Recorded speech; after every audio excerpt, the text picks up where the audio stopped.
അതിന്റെ അടിസ്ഥാനത്തിൽ കേന്ദ്ര ഗവൺമെന്റ് റെയിൽവേ മന്ത്രാലയം പദ്ധതി ഏറ്റെടുക്കാൻ തീരുമാനിച്ചു.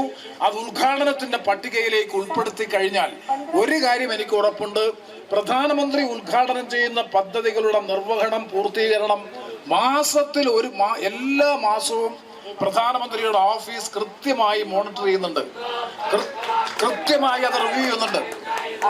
അപ്പൊ സ്വാഭാവികമായും ഈ പദ്ധതി തീർച്ചയായും നടക്കുമെന്ന കാര്യത്തിൽ എനിക്ക് അശേഷം സംശയമില്ല. കാരണം അതിന്റെ റിവ്യൂ ഞാൻ ഉദ്യോഗസ്ഥരുമായി സംസാരിച്ചു.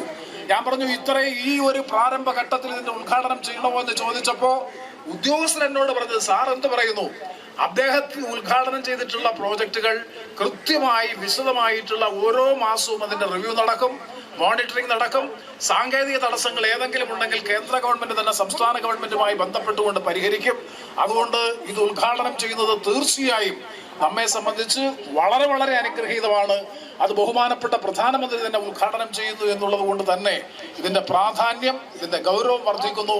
അതുകൊണ്ട് ഇതിന് നേതൃത്വം കൊടുത്ത ബന്ധപ്പെട്ട എല്ലാവരെയും ഈ അവസരത്തിൽ പ്രത്യേകമായി അഭിനന്ദിച്ചുകൊണ്ട് ബഹുമാനപ്പെട്ട റെയിൽവേ ഉദ്യോഗസ്ഥരോട് എനിക്ക് വിനയപുരസ്സരം അഭ്യർത്ഥിക്കാനുള്ളത്